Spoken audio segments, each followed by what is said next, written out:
Hello, hello. Good morning, good afternoon, good evening. I hope everyone can see me okay.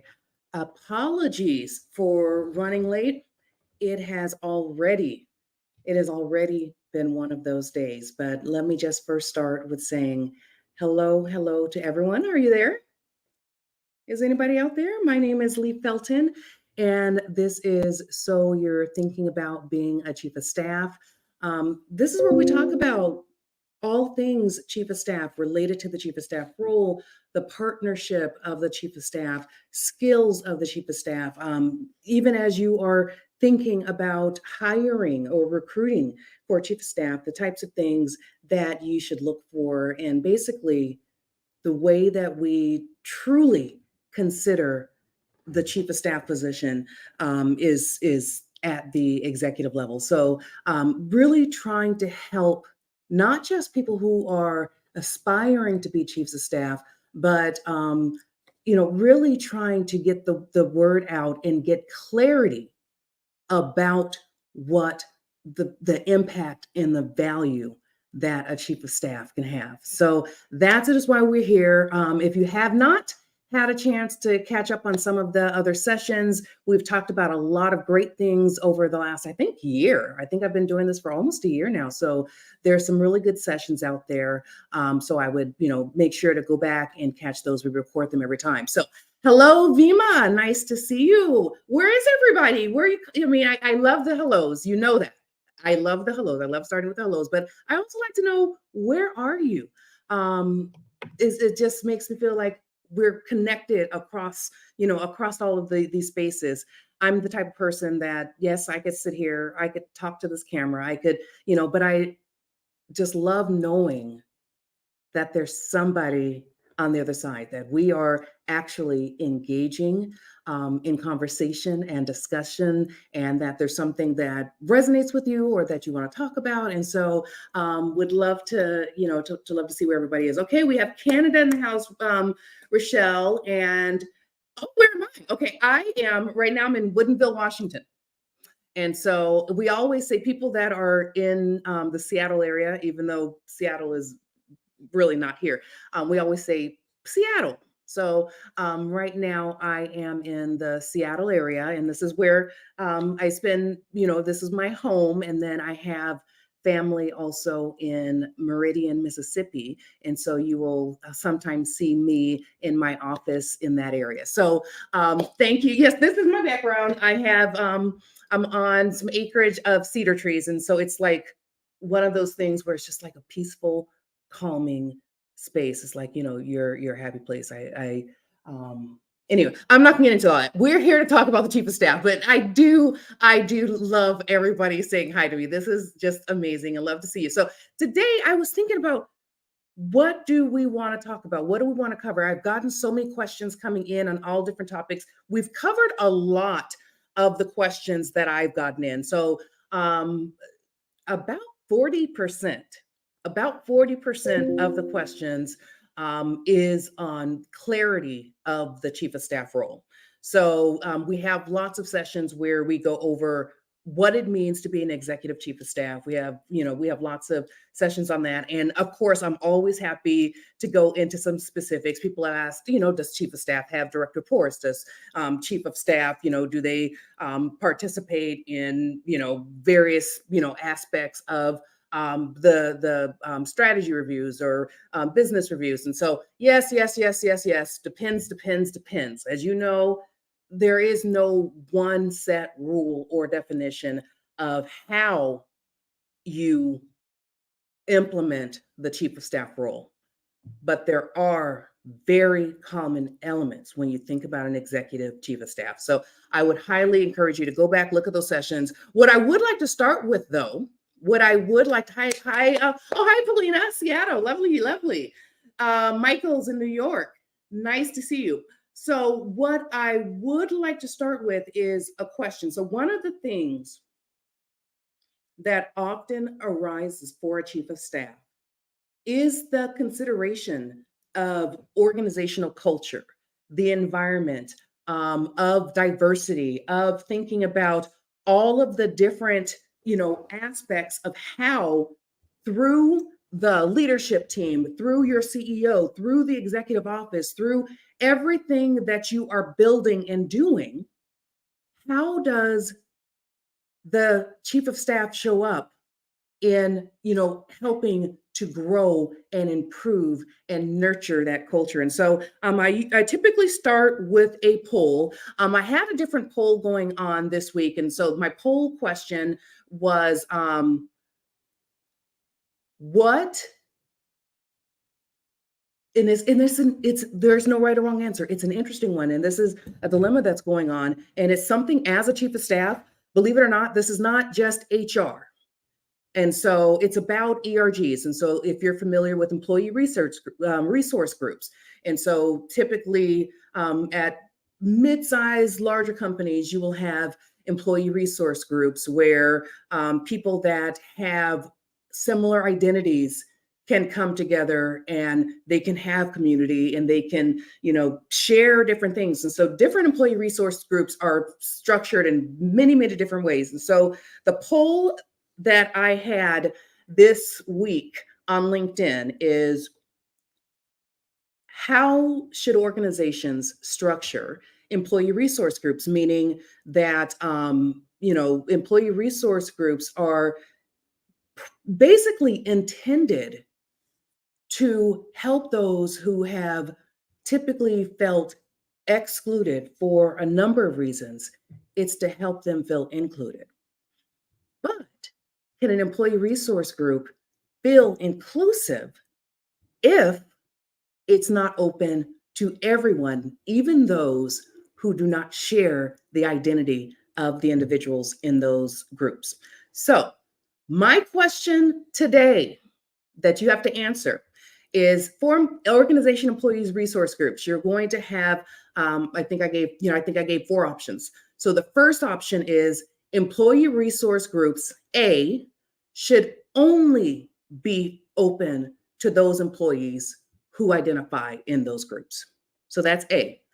B, there's 3 options. So employee resource groups should be open to both people who identify with those groups, those communities, plus people who are allies to those groups and communities. So A is, employee resource groups should only be for people who are in those communities to have that safe space. B, it should be for people who identify with those groups, plus the allies of those people who identify. And then C is, those kinds of things are exclusive. We shouldn't have them at all. So what is your answer? A, B, or C? A, only those who identify. B, those who identify plus allies. C, organizations shouldn't have those. I need to hear your answers. And you say, okay, why does this matter? This is not, I'm a chief of staff. I'm not HR. This is part of being a chief of staff. Thinking through collectively, not just so, as most of you know, I identify as a Black, queer, neurodiverse female. So when I think about employee resource groups and intersectionality, it's like there are definitely a number of those types of groups that I could associate with. But it's not about me. It's not about me. I have to think, and Vima, I don't make it that easy. You don't get to choose 2. You commit. Is it B or is it C? Is it B or is it C? So they're 2 totally different answers. And this is part of the responsibility of the chief of staff to say, if I am thinking beyond myself and I'm really thinking about the health of this organization, I'm thinking about how, as a leadership, team, how as an executive office, how, as we are thinking about where we're going, our strategy, our priorities, you have to think about all of these things and be able to step and put on the hat of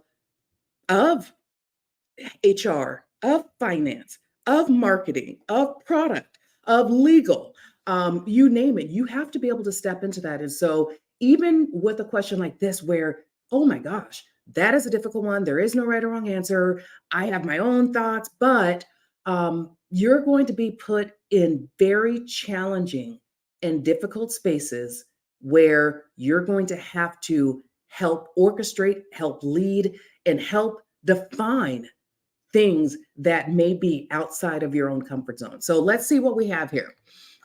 So we have B. Yeah, I'm not EP. Exactly. Nice try. Nice try. I don't let people get away with that. It's like, because it's always, oh, but it depends. Oh, but, in this situation, it'd be this, in this situation. And I know that. I know that.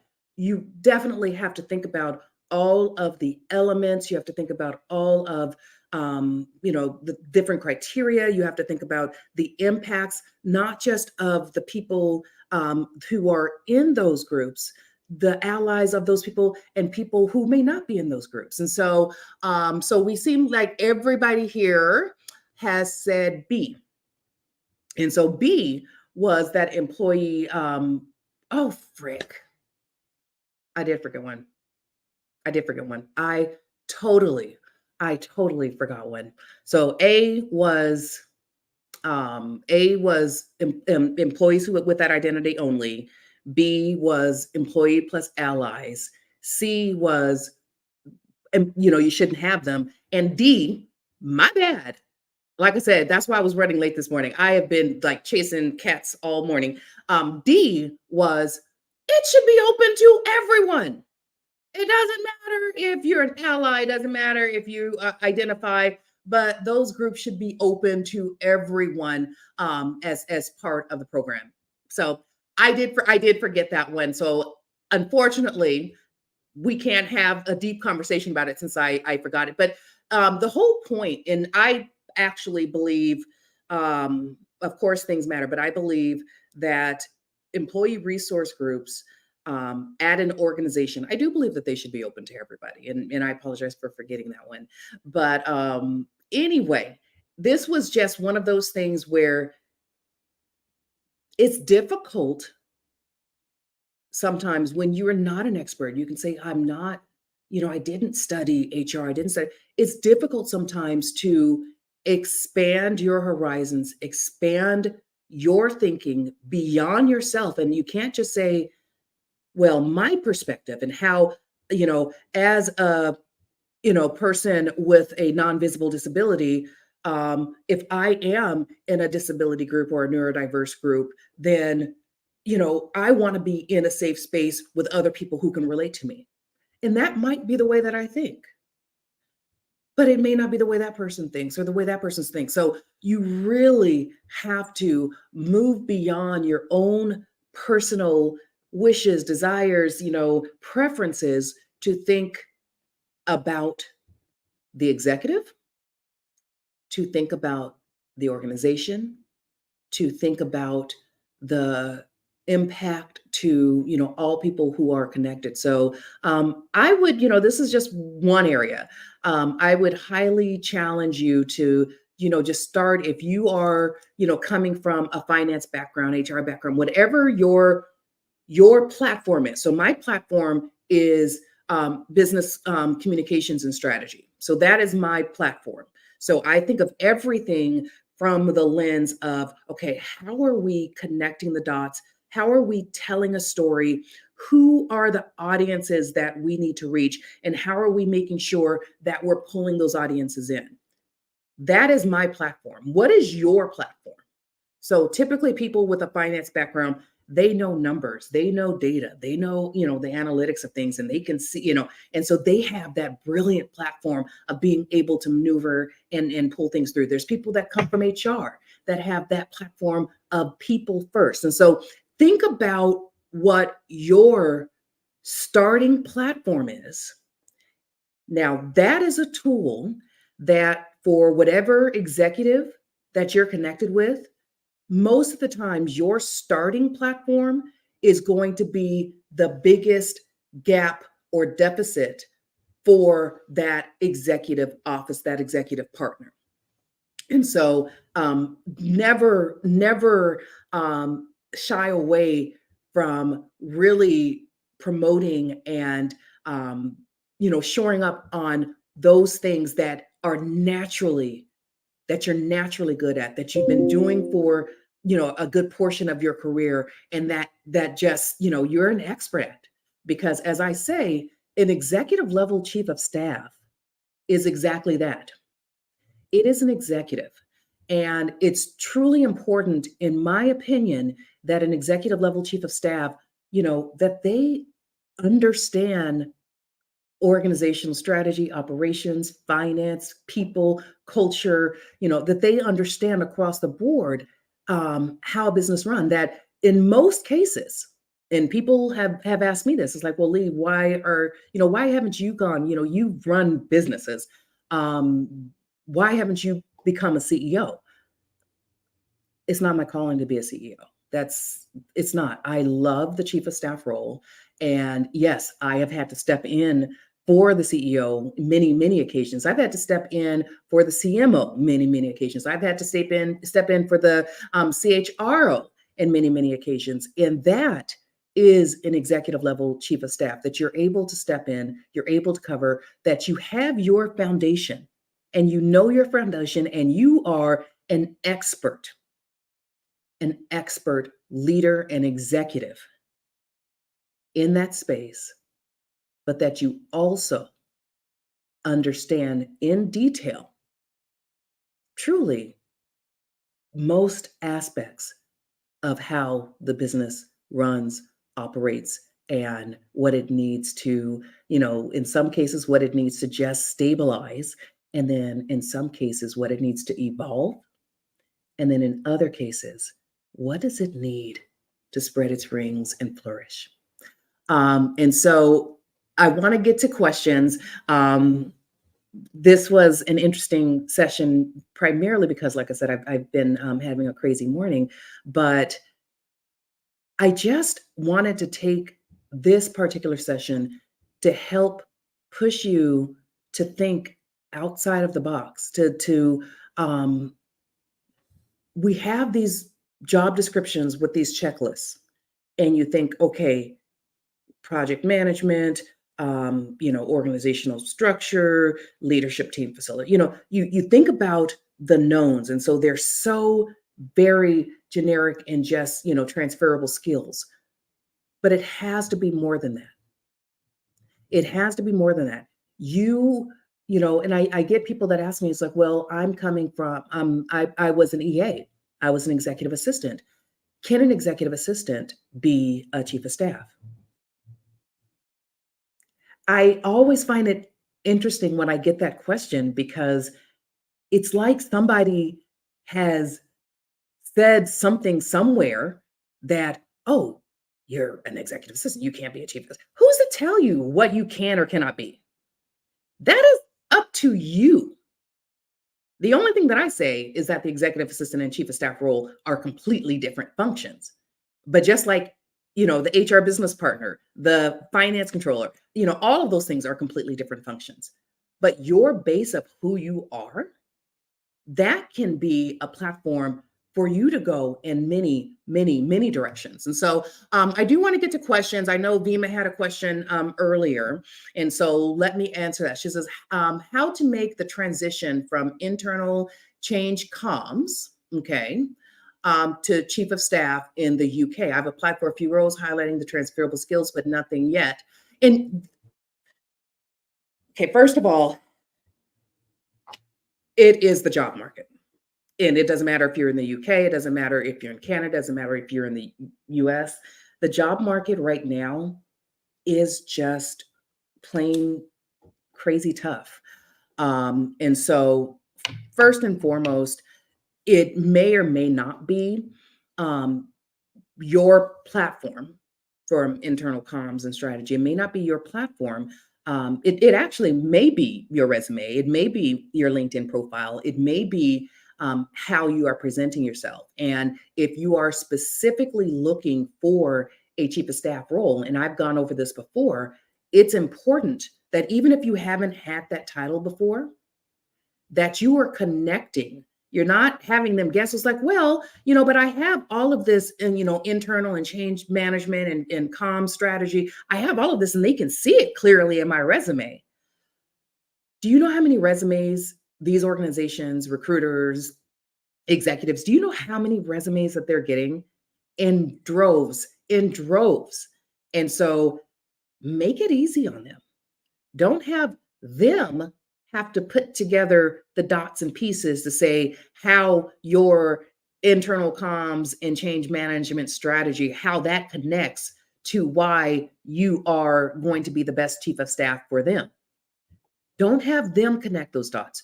You connect those dots for them. And so I always say, so whether that's is in the actual job that you're doing, whether it's in your cover letter, whether it's in your resume summary, I always say, even if you haven't had the chief of staff title, if you truly have that executive skill set, that executive mindset, that ability to take on that type of challenge, then connect the dots. Say similar to a chief of staff, or I've had chief of staff responsibilities and this is where they've come in. And so you have to put yourself in those individual shoes to say, okay, why would I hire you when I'm getting, half the other resumes actually, this person has been chief of staff to the CEO in their last two jobs. So what makes you special? What makes you different? And there is something that makes you special, and there is something that makes you different, and there is something that makes you stand out. What is that? And it's going to be that sprinkle of magic that is special to you that actually will help you stand out. And one of the things that I love about the chief of staff role is that as much as you put in the job description what it is you're looking for in a chief of staff, that is not actually what they're looking for in a chief of staff. It's critically important that you read beyond the job description. Most organizations, unless, of course, the chief of staff is the one recruiting their backfill, now that's different. But most organizations, recruiters, executives, all of those things, they don't really truly understand the depth of what the value of an executive level chief of staff. And so, as we all do, they go out, it's like, okay, here's job description. Yeah, we need this or we need that. And so they put together, and you will pull up 10 chief of staff job descriptions. Throw out the ones that say calendar management or travel arrangements. If you are an executive chief of staff, throw those out. If you are an executive assistant, a senior level leader executive assistant, you take those. You take those and be proud to say, okay, they say chief of staff here, but I know an executive assistant can be a leader, can be a director. And so they're talking to me and they're trying to hide behind a chief of staff role, but they are talking to me and this is something I'm interested in. So you take those roles. But if you are actually an executive level chief of staff, I have never done calendar management, travel, any of those things. So I have an EA that actually takes care of that because I suck at it, right? So take that job description, understand that organization, understand, whatever you're getting information from. I even look people up on LinkedIn. And so truly understand and read between the lines. I see what you're asking for in the job description. And yes, these things are nice. I can put together rhythm of the business. I can manage the OpEx budget. I can, structure and facilitate and, really bring together an impactful leadership team. I can, put together a multi-year fiscal, year strategy with OKRs, a comm strategy. I can do all of those things. But is that what you're looking for? So in some organizations, especially very senior, if it's not, I call executive partners CEOs. And so if you are to the point of hiring executive level chief of staff, that means you have a business that is of the magnitude of a CEO. And so you look at that and say, okay, this person is new to this organization. They didn't want to hire a chief of staff within their organization. Why? Why? They're looking outside of the organization. Ah, that's because they're in the middle of an evolution, of a change. And so they don't want to bring in or bring up people who potentially think the same, who've been exposed to the same. They're looking to bring in completely fresh, new perspectives. So, how do I pivot myself in my role as a chief of staff for this new executive in this business that I don't know? I haven't been part of it, but that I can bring this perspective along with these traditional chief of staff responsibilities and skills. And so I just can't stress it enough that the job description, if you are truly an executive chief of staff, the job description isn't telling you what your role needs to be. The chief of staff needs to be able to dissect and understand and be able to define and help your executive partner see what that role should be. Okay. Have you seen people take on the chief of staff role in a fractional capacity? Rochelle, you're looking at one. Absolutely. And so I've been, chief of staff to CEOs, full-time chief of staff. And I also, so I have chief of staff leader circle, which is exactly that. It is for organizations that don't have or don't need potentially a full-time chief of staff, or they can't bring one on, or their chief of staff is on leave. I mean, there are a million reasons why someone would hire a fractional chief of staff. And so I absolutely would say yes, yes, and absolutely yes. Now, business development, how you market that, how you actually bring into business, that is not my skill set. I have skills. Actually selling myself is not one of them. So for me, it just boils down to people that I've worked with or who know me or that see me and that have read my book, that they see the skills and the expertise that I bring. And so you have to figure out for yourself, what is your specialty and what does that mean for you? Okay. Okay, it's brilliant input. I'll revisit my LinkedIn and CV and rethink the presentation. Oh, thanks. You're welcome, Vima. You're welcome, Vima. Are we actually out of time? It happens, I think, literally every single time.